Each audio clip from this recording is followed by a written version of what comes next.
Ladies and gentlemen, we welcome you live to episode number 52 of the Primetime Rundown interview series powered by StreamYard right here on the Eastern Observer and the I-95 Sports and Entertainment Network Zingo Channel 198 alongside the Auburn University Tigers assistant coach for baseball, Karl Nonemaker. I'm Joey Jarzynka. We cannot thank you enough for joining us here on this Monday evening.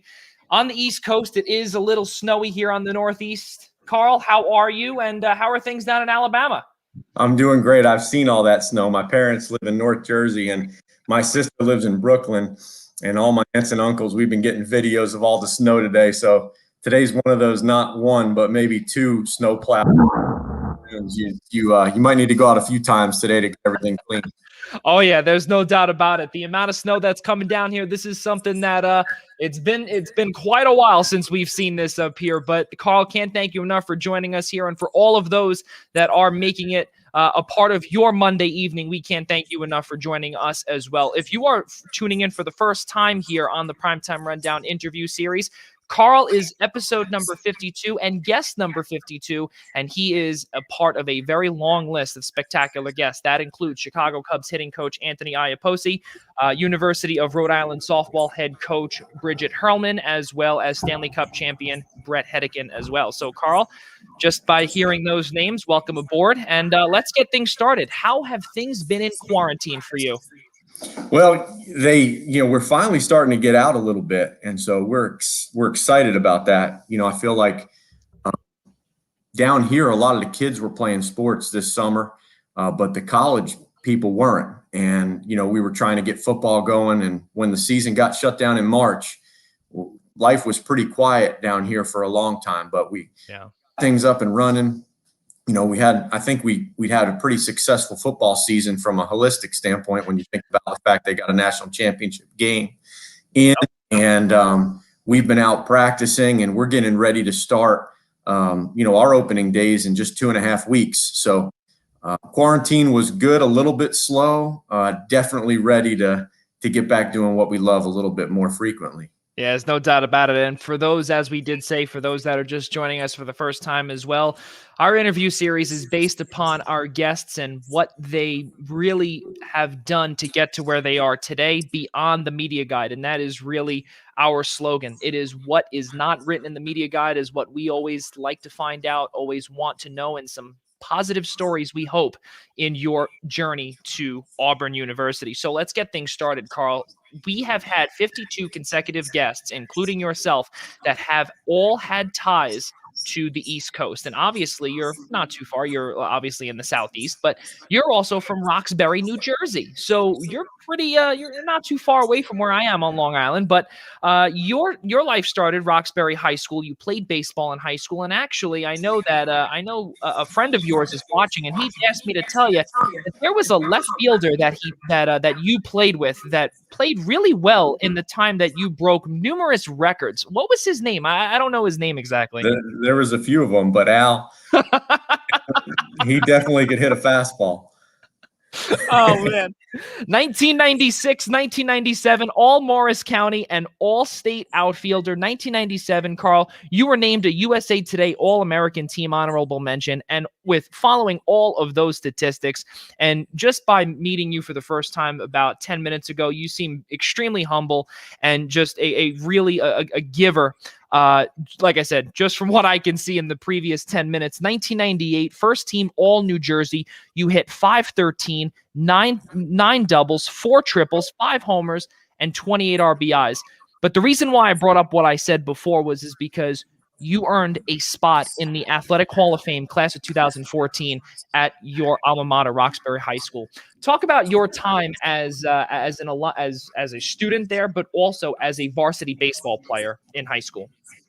Yeah, I would say, the afternoons in high school was really like the best time of your life. You have a couple times that you look back on, and it's interesting, it's all because you love a game, but it turns out to be always, I think in my life, it always turns out to end up being the people. And some of your best friends are there every day. You have great coaches. We had good teams. We learned how, we grew up, we learned how to be tougher. We learned how to win. We learned how to play together. But like you said, those are the things that made the experience great, the people that you were around. So my experience was awesome.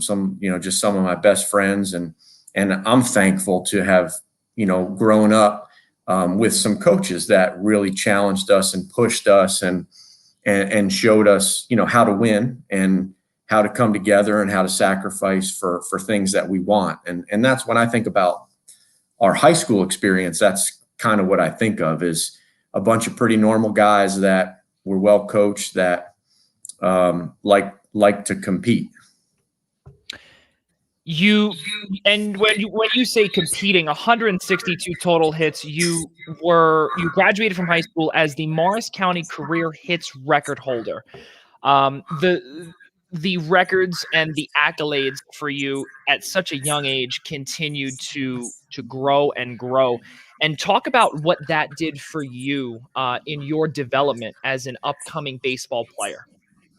I think it meant a lot, to me back then, to be a good baseball player. A lot of times when you're growing up, there's only a few things that you care about. You care about your friends, you care about certain things, and sports. And where we grew up, there wasn't a ton to do if you weren't playing sports. So, right. We love playing sports. There was a lot of pride to it. So I think at that time, yeah, I mean, it meant a lot. Looking back, it's a long time ago. The relationships mean more. The growth, means more. But at the time, I think the most enjoyable part of athletics is trying to be really good at something as a team, or as an individual. And when I think about the joy that we had, it was more about the competing. It was trying to be really good at something, taking pride in doing your best. And so when good things happen, it was reinforcement at a young age that good things can happen if you do things, the right way and work hard and have good people around you.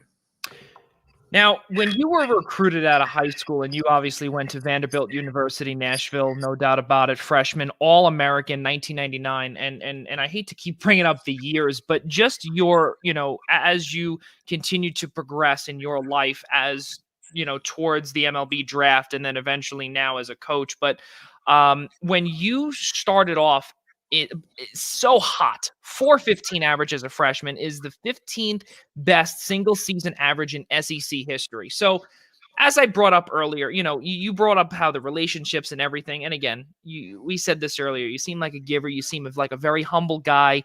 And just by continuing this to keep on moving forward and just powering through at the collegiate level now, 9th best mark in SEC in the last 20 years, as well as by having a 415 batting average as a freshman. Did you feel that you were just like at the top of the world at that time, or did you feel that you had so much more work to do because it was just beginning for you?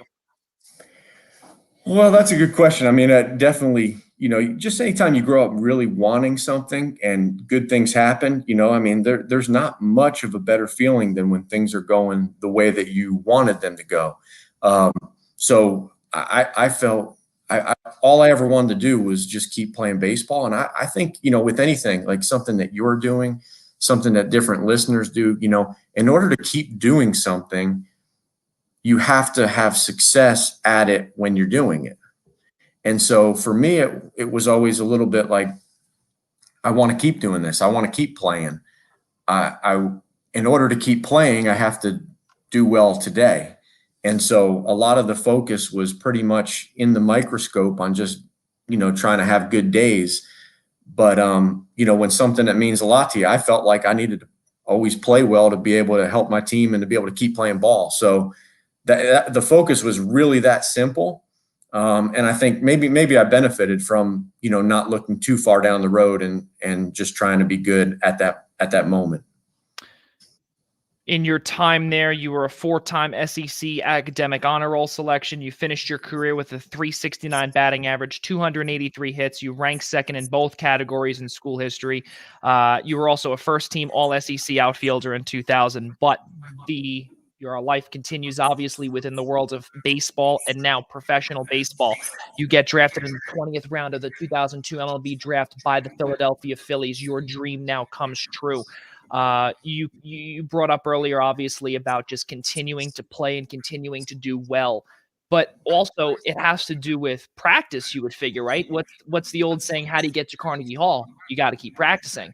But here now, this is the ultimate dream. This is, I'm assuming, what you grew up and you would dream about as a young boy, getting to the Major League Baseball draft, and you eventually got it. And you were a part of a championship club just in your rookie season. Karl, talk about that and how that also helped your development as a player, but also as a human being. Yeah. Once again, just, lifelong goal that you're able to reach. I know that there's so many kids that start playing baseball that want that opportunity. I think everybody wants to play in the major leagues. That's always your goal growing up. And a step in that is, being good where you are. And then, another step in that for the most part is getting to play in the minor leagues first. Nobody goes straight to the major leagues. There's anywhere between 5 to 7 levels underneath the major league. So that was just a really awesome experience because just culturally, it was a rookie ball team, and we had a lot of kids from the Dominican Republic and some from Venezuela, and just language and learning to speak Spanish and relating with people that grew up in different places through the game of baseball. So when I think about that, that was one of the parts of that was the most fun, and then really, after that summer, adversity can hit, and, towards the end of my college career, and then, in the minor leagues, I dealt with some of that, just some injuries and things like that teach you to grow up and fight through them. So I think that's what makes some of the times when things go well more special, because it takes a lot of good things to happen for everything to go well. You got to stay healthy. You got to be lucky. You got to have good teammates and all those things. So that summer of 2002, we had a great manager in Ruben Amaro Sr. He taught us so much baseball. He was unbelievable. We had great coaches. We had really awesome people from all different areas of the world, and had a great summer. And that's kind of what I remember of that, just how a bunch of people can come together through the game of baseball. Everyone buys into what the manager is preaching there, and really what the program, what the organization is all about. During your rookie league season, 59 games, 68 hits, 28 RBIs, a 308 batting average, 32 runs, 14 doubles, 13 stolen bases. Karl, during that championship year, give us your best memory and really your best moment as a young Philly at the time. Well, I mean, great memories of the guys celebrating and stuff like that. But I can just remember wanting to learn about baseball, and we were down 1-0 in a game in the middle of the season. In the top of the 9th inning, we were playing at the Royals complex. It was back in Florida back then, and Ruben, our manager, there's nobody out, and we didn't bunt, and I was just curious on how he was going to manage, because pretty much whatever he did, I thought was right? Like whatever he did, it was like, this guy knows what he's doing. So it's usually what you think at a young age, right? Yeah, he had earned it. He'd played in the major leagues, he'd coached in the major leagues, like he just was awesome. And I remember our shortstop, hit a 2-run home run. I don't know if it was with nobody out, but we didn't bunt, or we hit a home run, and we ended up, winning the game 2-1. It was a rookie ball game with nobody there. But on the bus, I asked him, hey, just curious, like not second guessing, like really, why didn't you think about bunting right there? And he said, we didn't have any more pitching. I wasn't trying to go to extra innings. We were out of pitching. So we either had to win or lose that inning. And sometimes, I'm glad I asked that question, because that was a really good answer. And so little things like that, just learning a lot of baseball, but just little small moments. I still remember, 20 plus years ago. And it's not only that too, where you learn those small moments, but also, sometimes people say, certain questions aren't stupid questions, but really in baseball and in Major League Baseball and minor league baseball, eventually you have to ask those quote unquote stupid questions to eventually get to where you want to get to. And, 2003, you actually came rather close to home. Lakewood Blue Claws, which today is known as the Jersey Shore Blue Claws in Single A. And talk about how nice it was to be close to home, near your parents, and just being able to, maybe get a home cooked meal at some points. Well, I lived with our one of our high school baseball coaches who was living down the shore, and his wife, and so that was great. Got to had friends and people that were great to let me live there. And then one of the things that was awesome about being an hour and a half from home is we have a lot of family. Like my mom's one of six, and Wow. my dad's brothers are there, and we had friends, and you get to the park, for a 7 o'clock game on average, I don't know, you get there 2 o'clock or something like that. The lineup's usually posted by 3 o'clock. A lot of times it's posted when you get there. So I could just text my family and let them know if I was playing that day. So if they ever drove an hour and a half to come watch me play, they knew that I was playing. Yeah. And so that was one of those things that made it a lot easy for family to come at the right times and stuff. I remember that. It was great to come back home, just to, be gone a lot, and not everybody has that chance. I'm sure it would have been cool if we were in California or something like that, and there would have been different benefits of seeing a new, part of the world, or country, but Yeah. playing in Lakewood at the time was awesome. And then you were also eventually split time with the Reading Phillies as well in Double-A ball, which that's really not that far either. So you, for much of the 2003 season, you were pretty close to home, and you were able to have your family, if you were playing, obviously, Yeah. you would probably be able to text them and say, all right, well, I'm playing here. And how far was Reading from where your family was? What, 2 hours, give or take? 2 hours, and it was really the same thing, right? Because lineups posted by 3 o'clock, people knew whether to get in the car or not. And so it was a great situation. And there were great people, great coaches, great guys. They were great ballparks to play in. You really couldn't have asked for a better setup, some of those things, to be in familiar territory and good ballparks with good fan bases and things like that.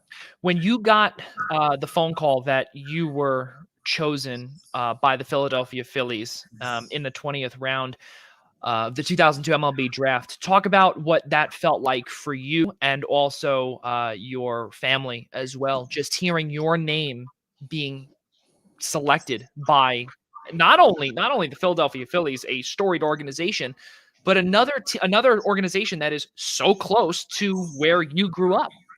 Yeah. I was out, I was actually watching a high school game that my high school coach was in, just kind of out and about.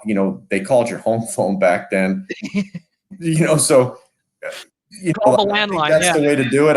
It's like a watch pot never boils. I'll be honest, like I had probably forgotten that was going on. And I usually, sometimes the best blessings are ones that you're not sitting and just waiting for. But yeah, just like everything, everybody has their own stories of things that they've really wanted to do and opportunities that they've gotten. And if you're in anything you do, if you're kind of all bought into it and the ball bounces the right way and you get some good news, or you get a kind of a milestone, those are times to celebrate, right? There's, and so it was definitely, anytime you reach something you've been wanting your whole life, that's the first goal you have when you start, playing catch, that it's a great day. And it's just, also, like I said in the beginning, it's like, okay, I get to go keep doing this.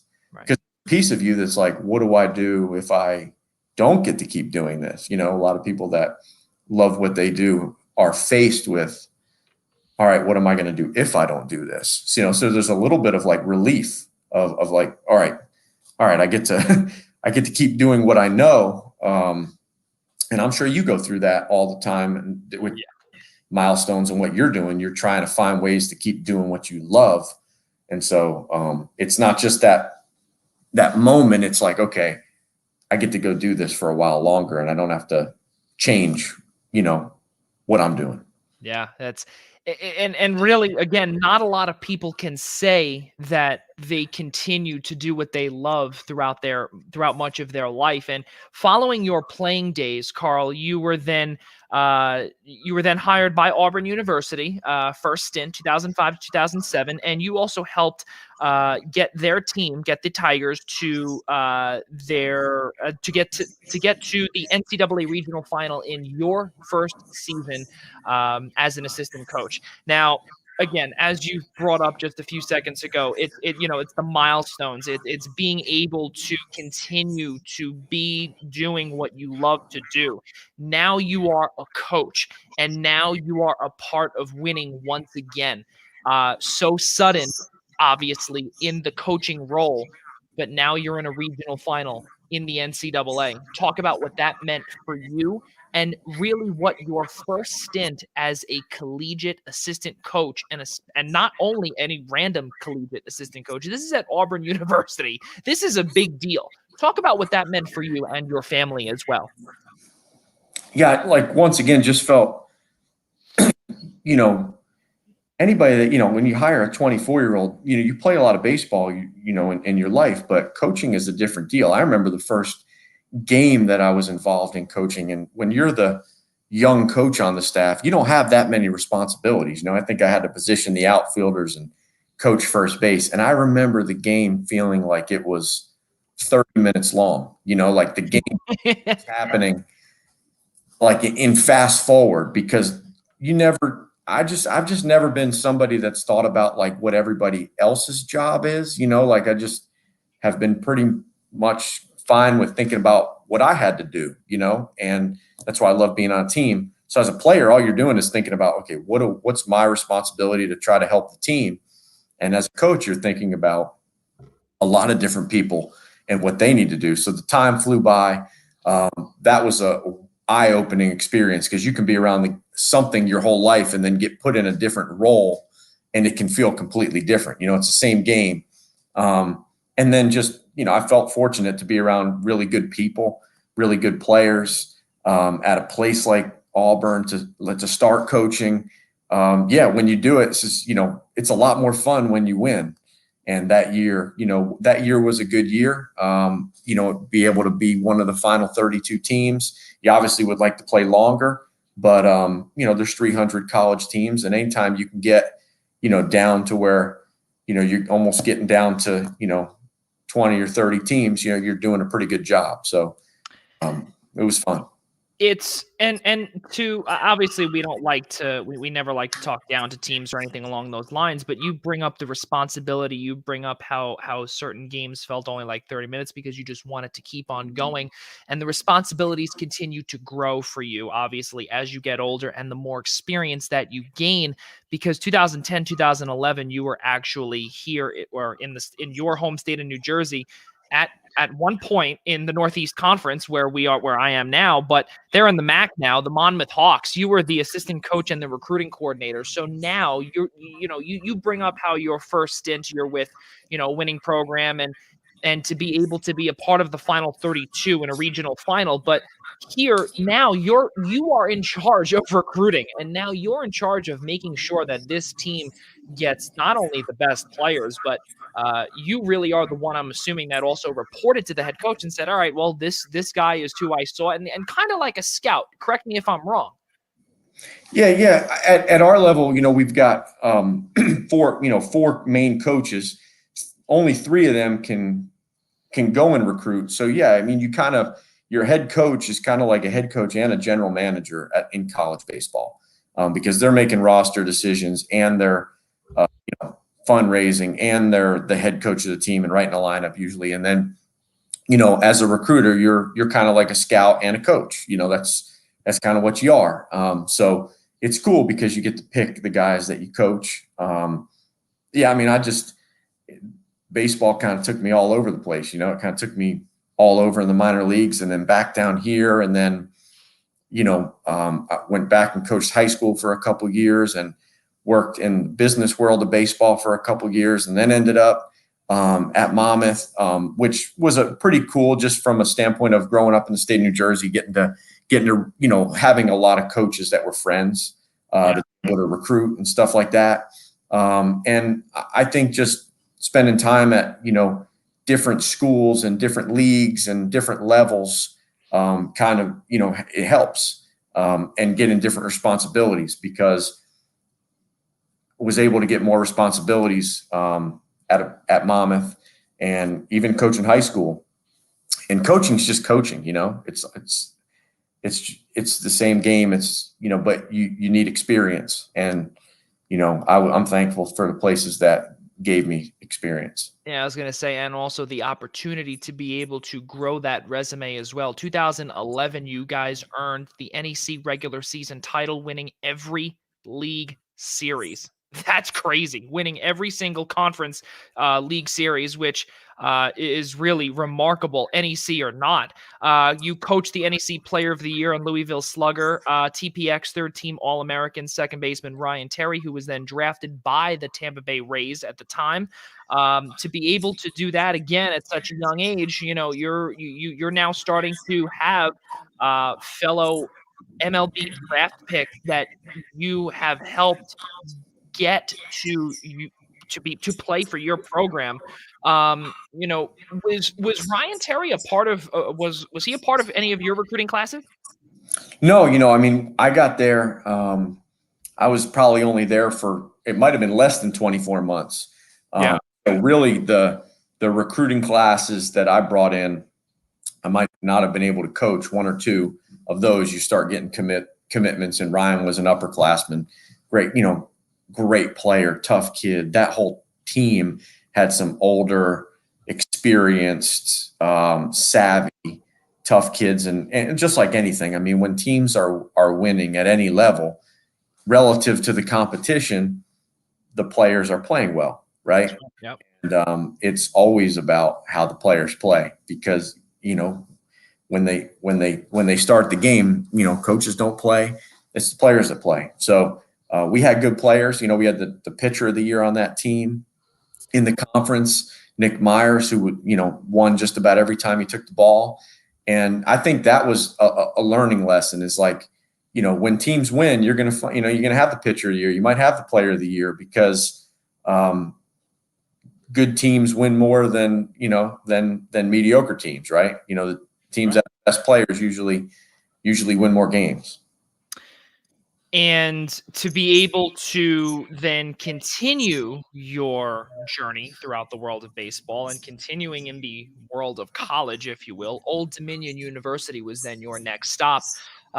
During your full tenure, the team was 162-124. You guys won 30-plus games 4 times, and making an appearance in the 2014 NCAA regional series as well. You were responsible for coaching the hitters. You were responsible for coaching the base runners and the outfielders. And coincidentally, you were also an outfielder as well. Pretty cool stuff as well, too. You guys finished in Conference USA 2014. First in the aforementioned conference, and advanced to its first NCAA regional in nearly 14 seasons. So again, to be on this team and to be coaching a lot of these players, in your, just to be able to continue on winning and winning and winning. For you personally, Karl, did you get a little spoiled after continuously winning?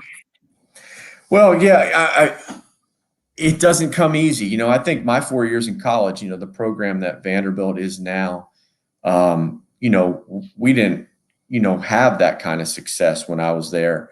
And it was, maybe around 500, maybe a little bit less, a couple years. So that kind of re-energized me, I think, to want to, hey, if I coach, we've got to have success, kind of getting back to the point of just to be able to keep doing this. Yeah. And, it was great to have that good year at Monmouth. And then, really, I feel like, probably the experience where there was probably the most growth was that 6 years at Old Dominion. It was really cool because when I was at Auburn, I was the young guy on the staff, and the recruiting coordinator at the time had left and took another job, and we worked together for a year. His name was Chris Finwood. And then, he ended up hiring me 6 years later at Old Dominion. So we had experience working together before. And I just felt like I really learned a lot and learned, how he ran the program. And, we weren't very good the first year. I think we were like 19-34 or something like that. And then really, got things going. So went out and got some good players and got some tough kids. And that was a great feeling. I think that 2014 team, that was awesome to see kids from all different areas, some junior college kids, high school kids, West Coast kids, Florida kids, all kind of come together and play really good baseball, because down there you play in a good league and then you've got really good midweek games too. So that was a great year. And, like I said, when you're coaching, you have to have some winning years to be able to keep doing it. And so anytime it happens, you're excited, and you're also kind of relieved that what you're doing is having success. You continue to have success, obviously, at Old Dominion, because in your final season, as you brought up, you guys had, obviously a below 500 record, but in your final season there, 2017, 37-21, 19-11 in conference play, your best conference win total in the program's 4 years within Conference USA. And then it also made it into the national polls for the first time in 10 years. So what was the reaction of the team then when you saw that not only you were a part of it, but also you were able to see probably the smiles on all the players' faces when they saw that their team was on a national poll for the first time in 10 years and they were able to say, we did it? Yeah, there was a lot of pride in that program. Just those kids had been there a while. Those kids in 2017 had been on the 2014 team, a lot as freshmen, a lot of those main guys, and had great leaders when they were freshmen, and they really were good. I think that team might have been a little better than the 2014 team, but when it comes to getting an at-large bid to a regional, they use the RPI, kind of like your strength, the ranking system that is imperfect, but it's a good measure to do things. And we had I think a tough loss in the middle of the week late in the year that kind of knocked our RPI down, where in 2014 we had a big win in the middle of the week that might have knocked it up, but it was a really good team. It was kind of that team experienced some heartbreak because it was a really good team that was, maybe in the first 4 out of the NCAA tournament. And might have been the best team that we had there in 6 years. So it was a great season that kind of, ended hard for some of those guys, but, there was a lot to be proud of, playing that schedule and having a really good year and winning, almost 2/3 of your game in Conference USA, which is a really good league with a lot of good baseball schools. You were bringing up earlier, you had brought up earlier how before you were at Monmouth, before you were at Old Dominion, and obviously now your second stint at Auburn, there were times when you had coached high school. There were times when you worked in the business side of things. If I'm not mistaken, you worked for Louisville Slugger for a little bit? Yeah, I did. Yeah, I was doing like endorsement contracts and stuff. So I would go to Yankee Stadium and Shea Stadium or Citi Field. It was kind of right when the new ones were being built, and just do meet with guys and do bat contracts or batting. It was just the business side of baseball, which was a really cool job opportunity that at the time I'm in my mid-20s, and it sounded awesome. So I knew I loved baseball when that came up. It was like, okay, I've never coached in high school. I can go do that. I've never, just the answers aren't always right there. When you're going through things, you're trying to figure it out. But I had a great experience doing it. And not only that too, but exactly. And just to rewind a little bit from earlier, the best part about it is that for those that are watching, there's always a different place. There's always some place where you can go to in that field that, you may not think that could be for you. And for Karl here, you were able to basically round out the baseball business side of things and also the baseball coaching, the playing, as you brought up the business side of things, the marketing side of things. How did that really build you up to not only to the person who you are today, but you were able to bring that following your first stint at Auburn, but then you were able to bring that at the high school level, then to Monmouth. How did that affect your coaching when, you were able to, see this, but then you were able to see what, colleges were supposed to be doing behind the scenes and stuff like that? How did that really affect you as a coach, or did it even? I um I I just think it made me love coaching and being around the game more. Um, you don't always have to kind of go back. If you think about it, I mean, there's awesome coaches in high school that have been in college, and there's better high school jobs than there are college jobs and things like that. But Yeah. I think going back and working up the levels again, so to speak, was a great experience. I don't think most people would choose to go back and work up the levels when, in any profession that they had. And I don't think it was like a conscious plan on my part. It was just, this is the best thing that I think is right for my life. I've always kind of been one of those people that feels like, coaching is part of my life. And so it needs to feel right, because this is our life. And so just some pretty neat things that came up that seemed to be pretty good opportunities. I think coaching high school and then kind of working back up the levels was a great experience to learn how to do things, to not become entitled, to just learn, just how to work at every level. And I think I learned a lot being able to coach different position groups, offense, defense, different things. And I didn't plan it like that. Just always wanted to be in a baseball uniform, and fortunately got some different opportunities that helped me to grow. But I never really saw it as that, right? I just kind of saw it as, this is a great opportunity, and I'd love to go compete and help these people and help this team. And looking back, probably got to grow a lot. You were then able to put the Auburn University Tiger uniform back on in 2017, and you rejoined the Auburn Tigers program in 2017, your second stint. And I want to read this quote from your head coach back in 2017 when you first joined. This quote was directly taken from WSFA NBC 12 in Montgomery, Alabama. Quote, "I am extremely grateful to Auburn University for giving me this opportunity and to Coach Thompson." This is actually you saying it. Sorry, this is you saying it. And to Coach Thompson, Butch Thompson, for believing in me. It is kind of surreal that I get to come back to Auburn, the place where I got my first coaching job at such an exciting time. I understand the expectation at Auburn and it can assure the players, coaches, and Auburn family that they will get my very best. So to elaborate on that quote from nearly 3.5, 4 years ago, Karl, you're roughly 4 years in now to this stint here, and that's your second stint, rather. So at the time when you're heading back to where it all started, everything has now come full circle. What was your thought process saying that I'm going to move back to Alabama?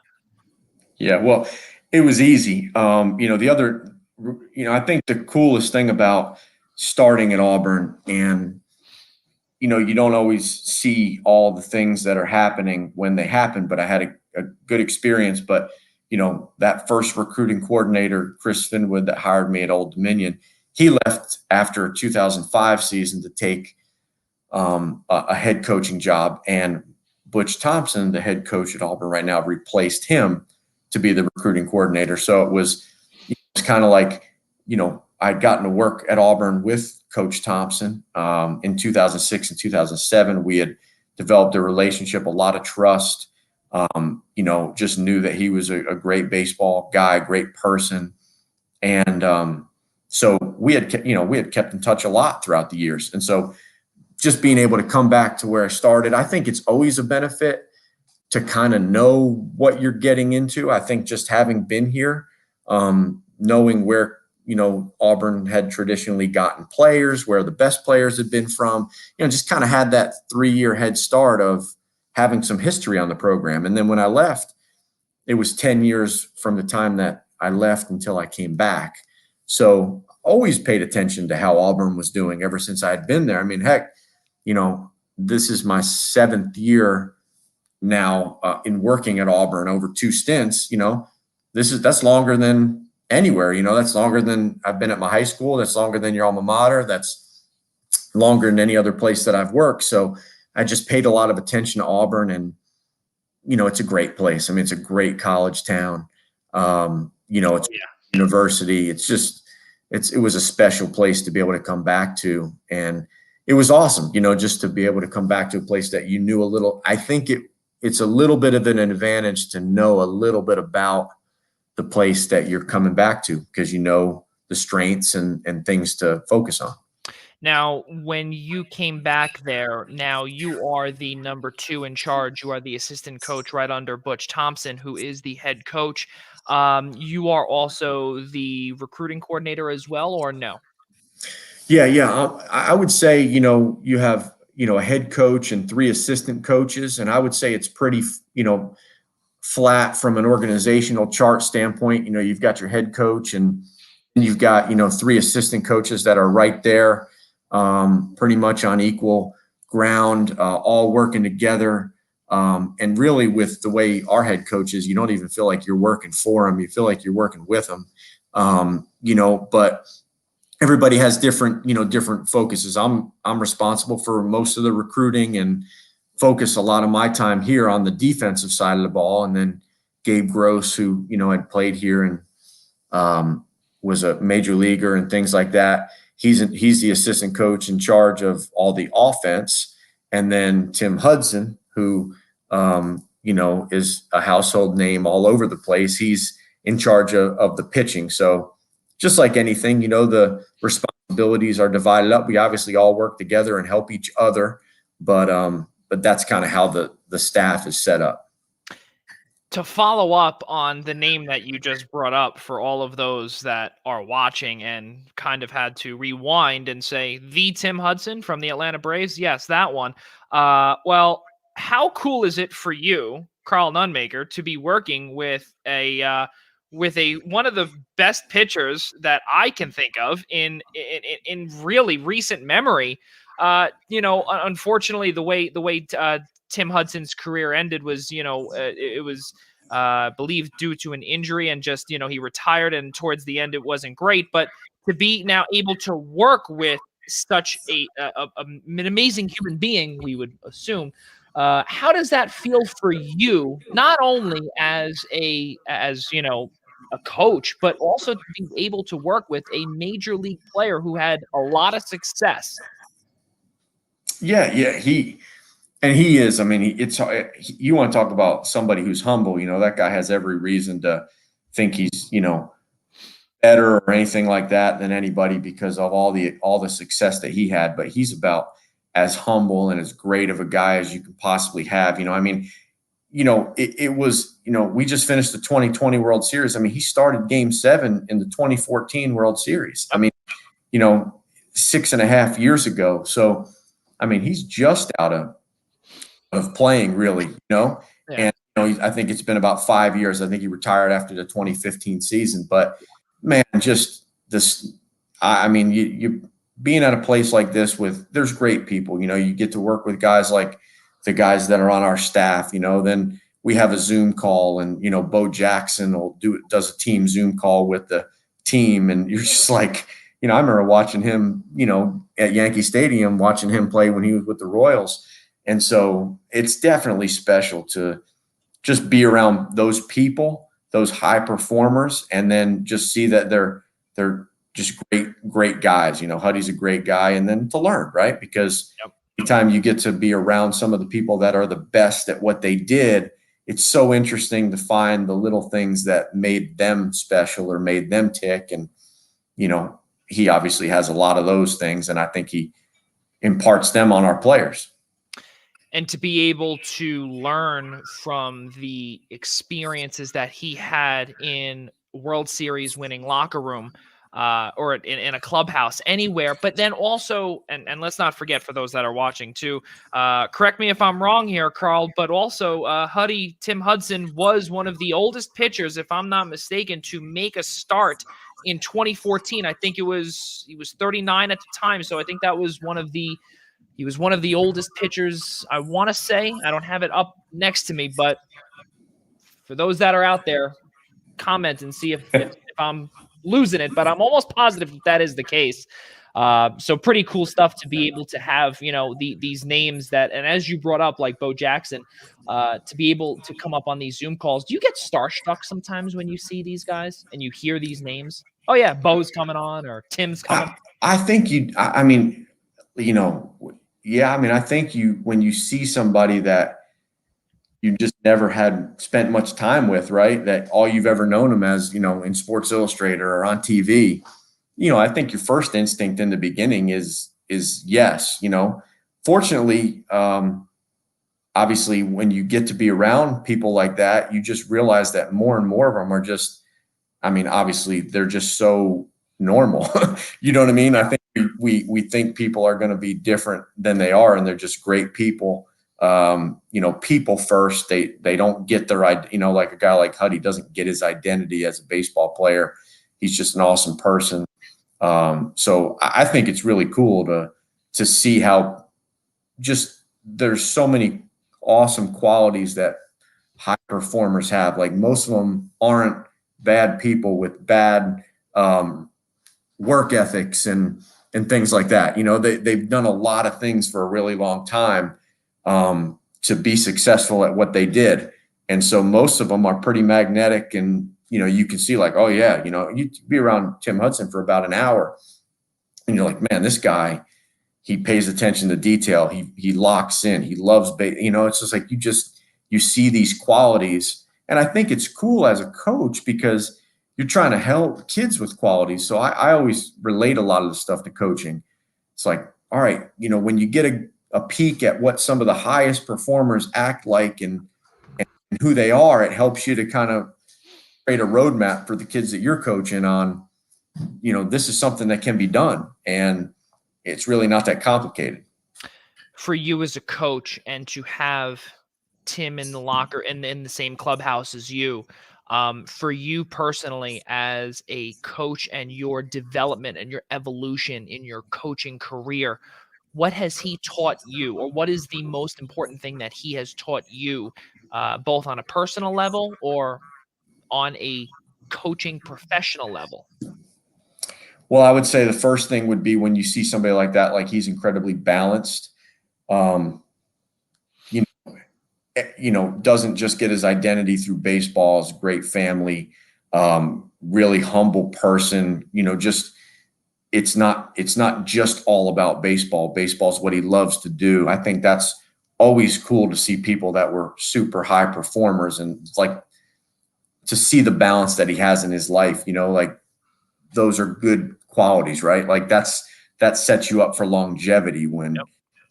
17 years is a long time. You've got to make a lot of good decisions, right? Like you've got to act like an adult for a really long time to be able to do that. And then I just think to see, how he figures things out. He's made the comment of like, you kind of had to reinvent yourself every couple years, just what I've learned from him is, he said, when you're young, for him as a pitcher, I'm young and this is how I'm doing things. And then I get 3-4 years older and, my stuff changes a little bit, or, hitters kind of pick up on things and I got to learn a new pitch. And then all of a sudden you're 30 and you can't pitch like you're 22 anymore. You might not be able to lift like you're 22 anymore. And then you're 35 and your stuff's not what it was. And, you think about the resourcefulness for people that have success for such a long period of time. They just don't say, oh, things aren't working for me. What's wrong? It's like, no, they keep adjusting, right? They change while they're on top. They make adjustments and realize that, their body's changing or their stuff's changing. And, I've heard a few different people, like say that kind of thing, that you got to kind of change while you're on top and make adjustments and kind of create a new identity at times, and rediscover yourself a little bit throughout a career.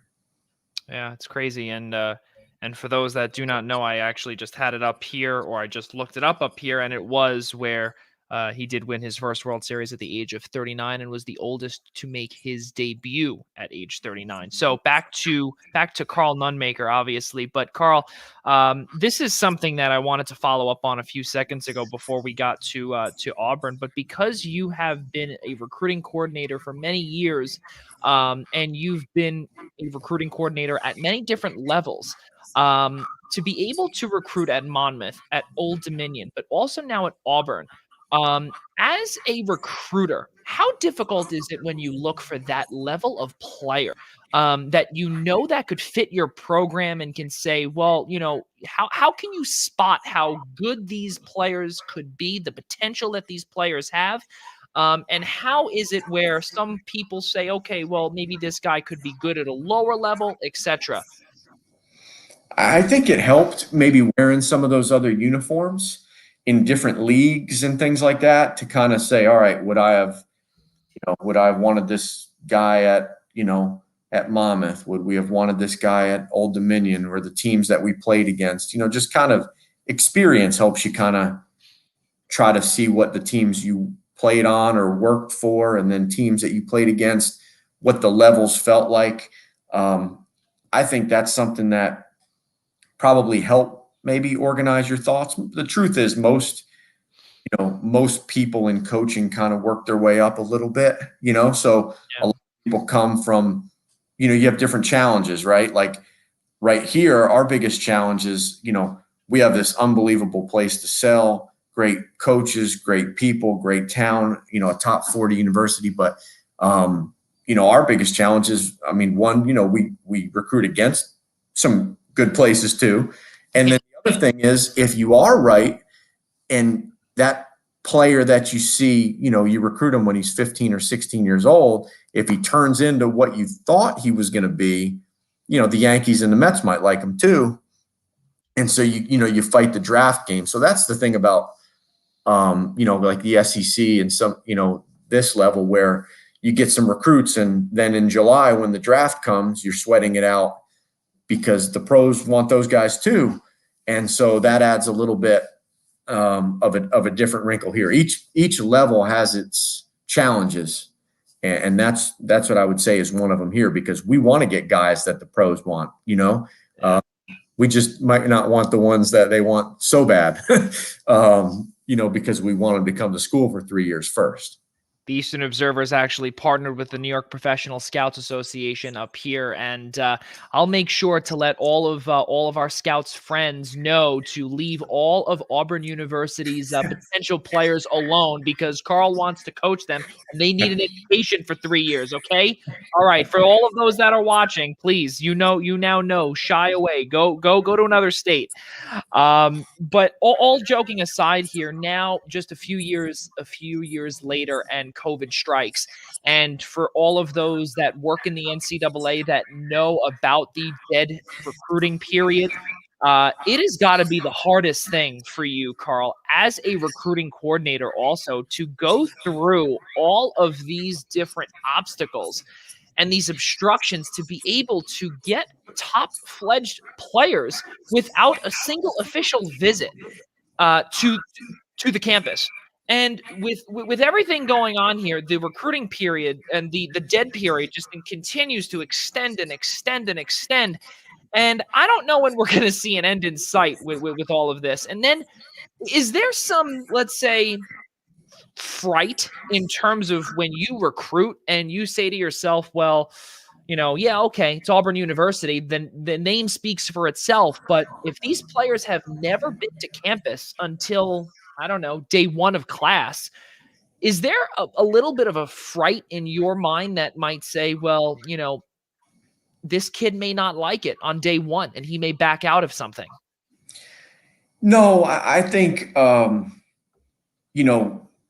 people are really resourceful, and human beings can adjust. And as much as this has been challenging, and, there's been a lot of things that we've had to adjust. And, I think it's one of those things where most of the people I've been around, players, the other coaches, they haven't spent too much time focusing on, what's changing. They've just moved forward. And right now, things happen a little bit differently than they did just, a year ago. And so, there's a lot more stuff they can find online. We found out, things like this. I mean, who knew what Zoom was? Right. Not saying that does everything, but it's better than a phone call when you can't meet somebody in person.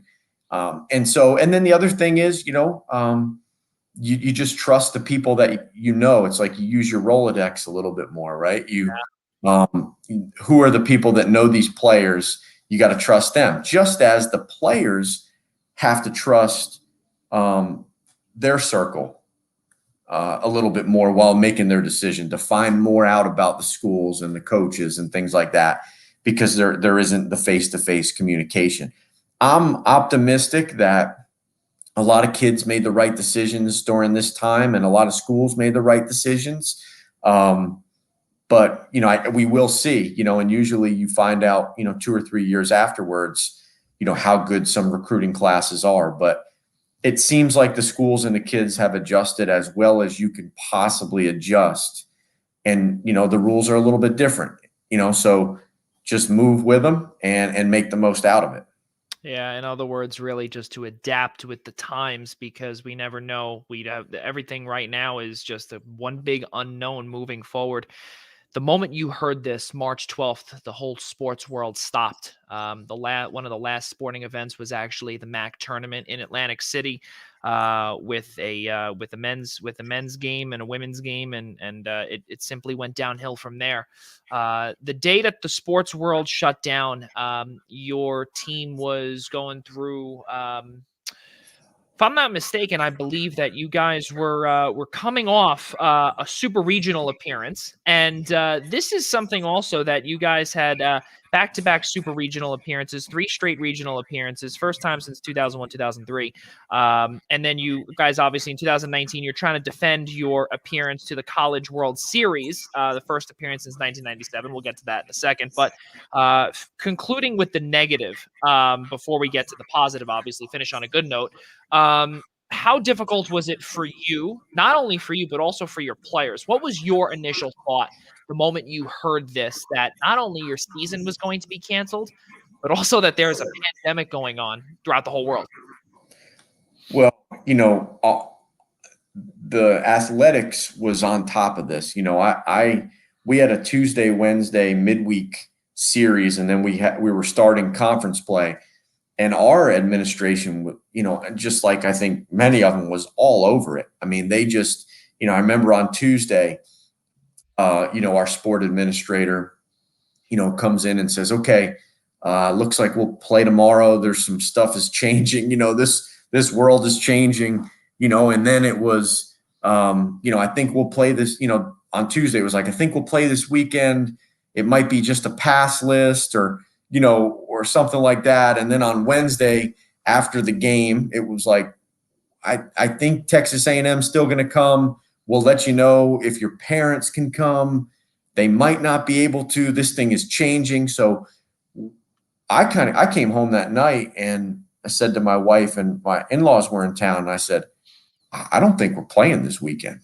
Like, I've never heard anything like this. Yeah. Our people were all over it. I mean, they were up to speed with everything that was going on, but just hearing those things Wednesday night and how much had changed from Tuesday to Wednesday, and we might play, we might not, we might have fans. Quite honestly, when it happened on Thursday, I wasn't surprised, just because the people here were all over it. And it was crazy. It's surreal, like, oh my gosh. And we all thought, right, hey, let's just, stop the spread, right? Yep. Let's just slow things down. Let's stay connected. We'll send everybody home, and a couple weeks, maybe this thing slows down. And that's what we all thought. Yeah. We tried to do that. So that was surprising. I mean, I don't think anybody, maybe some people that have, studied these things, but I don't think any normal, person like you or me would have said a year later, we'd still be, dealing with a lot of this. I think that's been surreal for all of us that have been living these days. And for the kids too, especially because we are adults, we know a little bit more. We've been through life a little bit more than these kids that are 18, 19, 20, 21, some 22. But mainly for the most part, they're younger, and they also go away to school. Do you remember seeing, obviously without naming any names, but do you remember any just pale white faces when you see that their college careers could be over? Sure. It was those seniors, right? Like the guys that, the seniors that were like, okay, this is, you got a chance to lead a team, and, you graduate in college, and that's tough. I mean, those guys handled it so well. All these kids are so flexible and adaptable and things like that. But that was hard. You're just getting into the meat of your schedule. You've got some of the best time of your life with some of your best friends. I don't think they could have handled it any better. They've just done such a great job with everything. But yeah, I mean, shocked, right? I mean, who would have thought? You start thinking, like, when's the last time some of these sporting events weren't played? When's the last time the NCAA basketball tournament or things like that? And you got to go back a long way to have, Major League Baseball and things like that, NBA, not be playing games. So I think they handled it great, but certainly there was a lot to figure out. And then the draft, right? Normally the Major League Baseball draft has been 40 rounds, and then last year it was 5 rounds. That's it. Yeah. There was, for us, our juniors too, that are used to being drafted. They're definitely going to get drafted in a 40-round draft. Most of them would get drafted in a 10-round draft, and now there's a 5-round draft. So there's just crazy, lots of things going on. I just don't think these kids could have handled it any better, but it obviously wasn't it wasn't their choice, right? I mean, this is what they do. They want to play.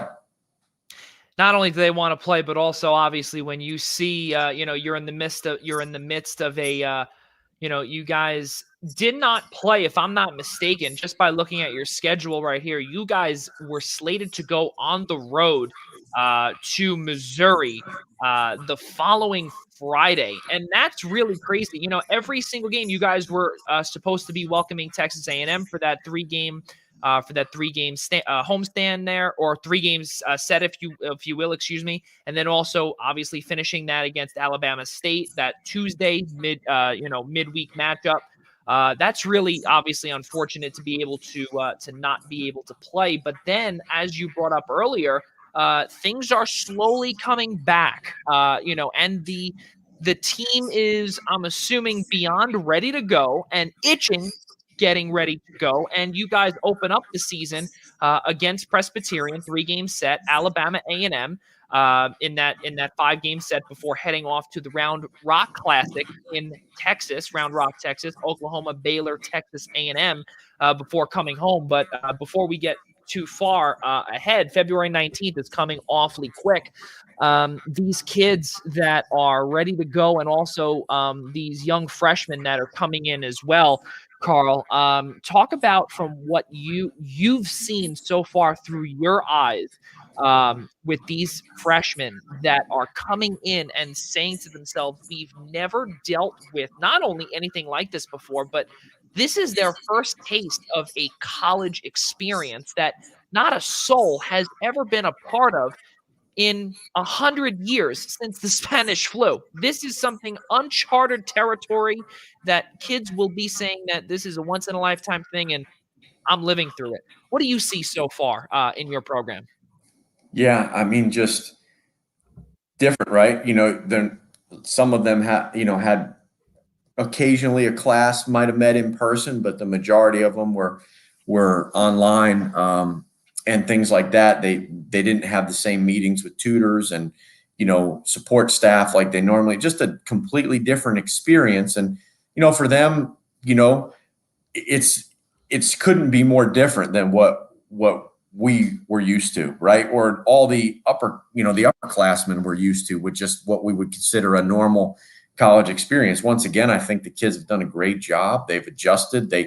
What you realize is, like, these kids, they want to play, right? Like, they want to be with their friends. They want to play. And so a lot of them are willing to make adjustments, because one of the most enjoyable things they get to do is play their sport that they love. So on that note, on a positive note, it's been great to see kids that, these are kids that lost their senior high school season, right? Yeah. That they're now here, and just being able to get out there and play, and even little things like an inter squad that we're having now 3-4 times a week, just being out there and playing ball. It feels like for those couple hours, just everything gets back in its proper place. The world just gets back into place. And, obviously there's some little things we've got to do different, but the game's still the game. The kids still have a ton of fun playing. And so I'm so excited that, we have a full season scheduled, and, we know there might be some challenges or things like that we have to deal with, but we're super thankful to, who would have thought we'd still be dealing with all that we're dealing with, and to have these kids be able to look forward to a season in less than 3 weeks is something that I think everybody's going to be, fired up for. You guys finished the season 13-5 last year. Unfortunately, you guys were outlasted in the final 2 games of the abbreviated season, COVID season. Finished 14th ranked team per USA Today coaches poll, 13th in perfect game, 19th in collegiate baseball, 18th on Division 1 or D1baseball.com. And also there was a collegiate baseball All-American third team that you coach and you are very hands-on with, named Ryan Bliss. Talk about his development and really how he is getting ready for this upcoming season. Yeah, Ryan, just unbelievable person, great baseball player, great teammate, just one of those guys that, when things go well for him, everybody's so happy to see it, because his teammates love him. Awesome kid to work with every day. Just one of those kids that he loves playing baseball, right? Like, everything that we do, he's excited because he wants to use the time to get better. He loves to play. His game gets better when the game starts. So we're excited about a guy like him that's, played a lot of baseball, and, to have a guy like that coming back is comforting for the coaches. You work with the infielders a lot, and something directly right out of the Media Guide and the biography, obviously brought to you by George Nunnally, your SID, your sports information director. Thank you very much, George, for this note here. Quote, you work with infielders and you have led a group to 2 of the top fielding percentages in program history. So a couple of names here to bring up here: Connor Davis, Ryan Bliss, Rankin Woley. Woley had a batting average of .412 in the shortened 2020 campaign. He was named SEC Coaches Preseason All-SEC, Collegiate Baseball All-American third team, SEC Baseball Scholar Athlete of the Year, then also highest team average of .330 in 2020. Also, let's not forget to the team itself here, 3rd in on-base percentage in the SEC, .421, 3rd in RBIs in the SEC, 148, 4th in runs scored in the SEC, 158. And on top of it, too, your team led the SEC in doubles and triples with 51 and 5, respectively. So those 3 guys also, this is something else that we forgot to mention, too, but the NCAA actually issued an extra year of eligibility last year for this upcoming year. So Connor Davis, Ryan Bliss, Rankin Woley, these guys, are all of them ready to go this year? And how primed are you to be coaching these guys once again? Well, yeah, like I said, last year, that was a lot for guys to deal with. Some of those older guys, am I going to sign a professional contract? Right. I don't get drafted free agent. If I graduated, there was the grad transfer thing. So Connor Davis, had a scenario where he went to grad school at Arizona State. Some of that stuff, good things happen. I mean, come get your degree and you get another opportunity in life, and things like that. Bliss is back, Woley's back. A lot of guys in the infield are back, and on the team for that matter. There's a lot of players that are back at a lot of places in college baseball. So we think just the talent level around the country will be better than it's been, just because some teams have more coming back. We feel like we added some really talented guys. So there's a lot to be excited about. It's one of those things that I think everybody likes their team, but we certainly like the returners that we have and some of the really talented kids that came in. It's exciting. It was exciting to see what's going to happen. Something, an accolade for you that just a couple of seasons ago, you were selected by Baseball America as an assistant coach who most likely will become successful in a head coaching role. Now, I don't like to use those words. And when I heard that and when I read that, I was like, that's, who most likely will become successful? No. Who will become successful, as a head coach down the line for you. But to be able to be named an assistant that will most likely become successful as a head coach in college baseball. Karl, there are many, as you brought up earlier, there's usually 3 assistants, right? And then that's how many Division I teams?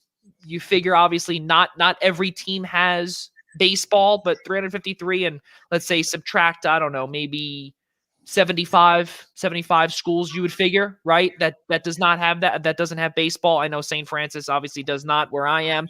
But again, that's a fair number here. That's like 600 coaches.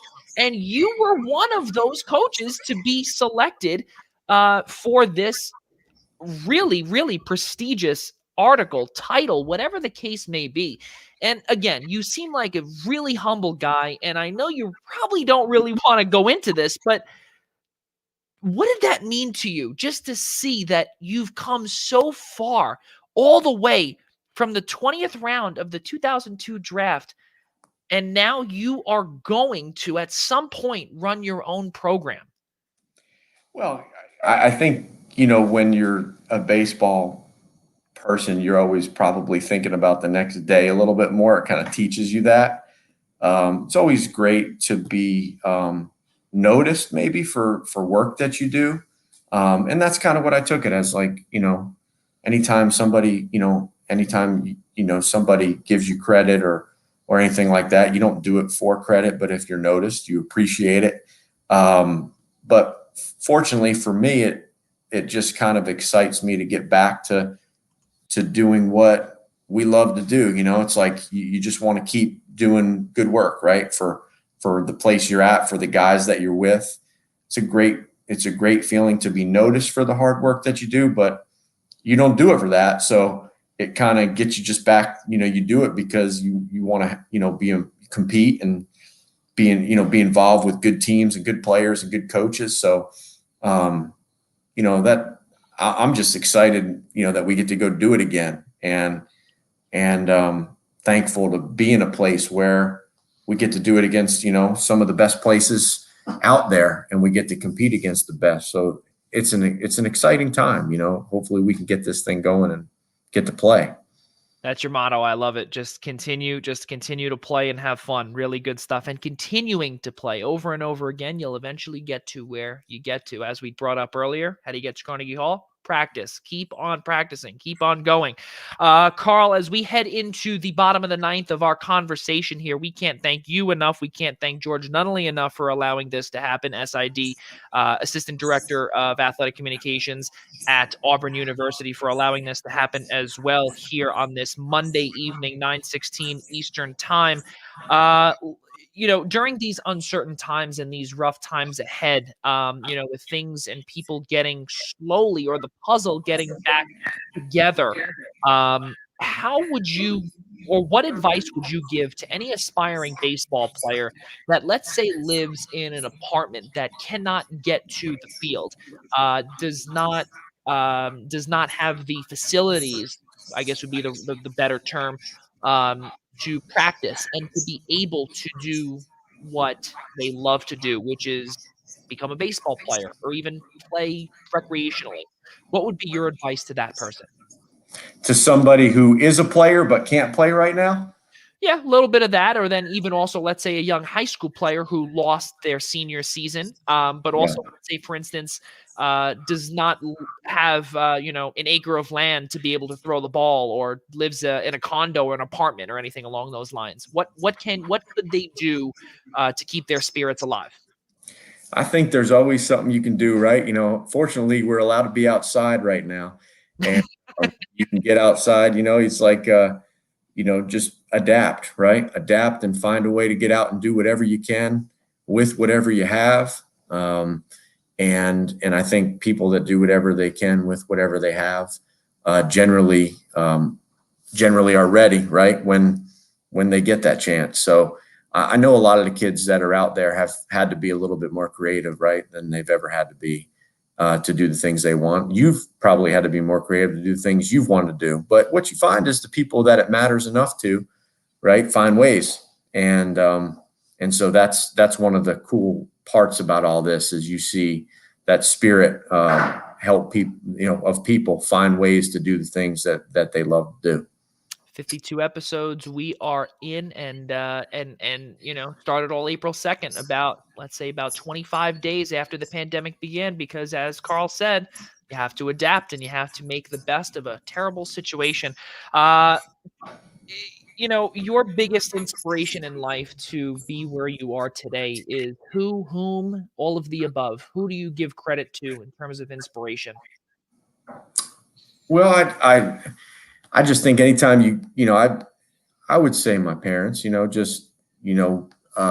up in a place where you can pursue what you want to do, right? Not every kid gets to just go play sports or do everything they want to do, or, sending me to college, and working to provide, a safe place to grow up and an opportunity to just go play. So I would say definitely, if there's anything you learn is that you can't do anything by yourself. So, I've always loved baseball. It just kind of came from within, I think. And I've always loved it from the time I started playing, but I'm very appreciative to having a place where I can grow up and pursue my dreams, and really do what I wanted to do. And definitely appreciate being able to live my life like that. During this pandemic, final question, during this pandemic, any other housing projects, hobbies, or anything that you have taken up maybe with your family to be able to get your your mind through all of this, and to just make this whole stay at home process go faster? Well, we did some good stuff. I felt like I had to do some things around the house and paint the deck and do all that stuff. But when the pandemic hit here, it was like 75 degrees every day. It was Yeah. kind of awesome, but then you're like, man, we could be playing in this. Uh, Yeah. but it was like 75 degrees for 6 weeks. And we did everything we could outside, and try to make the most of the situation, right? Spend a little bit more time with the family, do some more things around the house, pick up some other things to do. And so we had great weather, so we were able to get outside a lot and do some of that. And thankfully, it helped the time to go by a little bit faster.